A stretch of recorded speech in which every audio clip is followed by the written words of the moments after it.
Oi, gente, tudo bem? Gente, primeiro eu gostaria de agradecer que eu não consegui responder ainda os inúmeros Whats, Direct, enfim, todas as redes sociais de pessoas que me conhecem e que não me conhecem.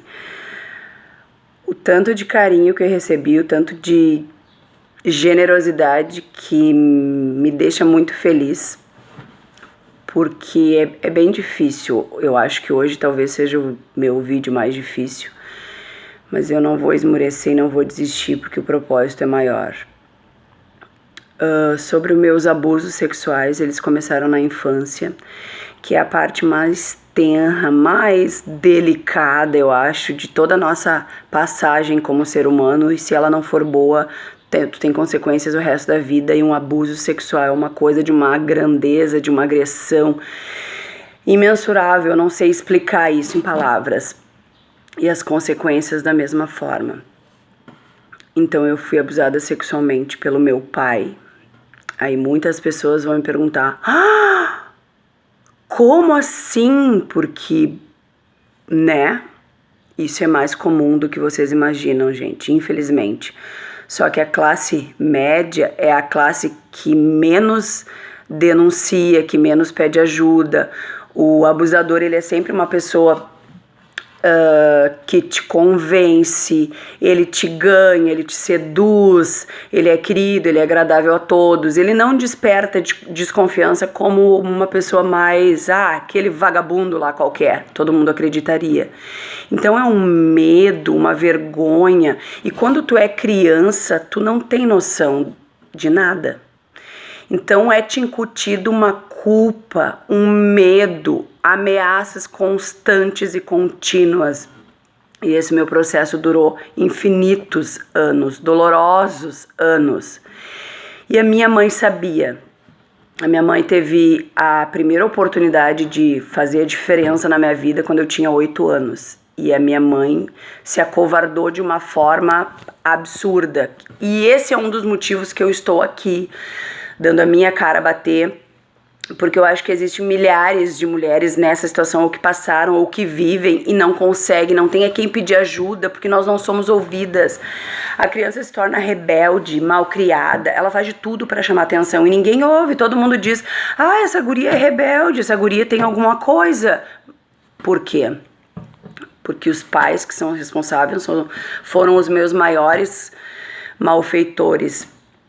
E isso tem uma dor, uma intensidade, uma consequência, porque é comum da própria doença do abusador sexual ele reduzir a vítima a nada. Ela é louca, ela é malcriada, ela não presta, ela não deu certo na vida, ela é tudo de ruim, porque quanto mais tu denegrir, quanto mais tu diminuir a abusada, mais, né, tu tem uma credibilidade, uma idoneidade, e isso, infelizmente, gente, é tão comum, tão triste. E aí eu me sentia presa espiritualmente dentro de uma gaiola espiritual, porque eu tava falando a verdade, a minha própria mãe me negou ajuda, e o que é muito pior, gente, sabe quantas mães igual a minha tem por aí? Milhares de mulheres que se acovardam pelo machismo que a gente vive, pelo medo, pela covardia, por N motivos que eu posso citar. Mas o pior de tudo isso é a minha tia. Ela soube antes que a minha mãe, e eu era só uma criança, eu tinha 5 anos. 5 anos é uma criança. A minha tia não só não falou para minha mãe, como usou de um requinte de crueldade, que não existe inocência para isso. Isso é o cúmulo da maldade. Tu vê uma criança, independente de quem seja, uma criança é um inocente, é alguém que a gente tem que proteger.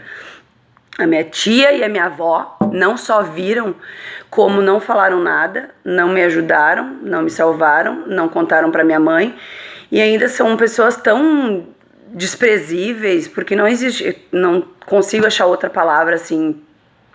São tão desprezíveis que elas correram para a cidade de onde elas vêm, São Miguel do Oeste, a Bandeirante mais especificamente, lá no Cafunal do Judas, contaram para toda a família, a minha tia e a minha avó, Ou seja, todo mundo sabia pelo que eu passava e ninguém fez nada. Desculpa.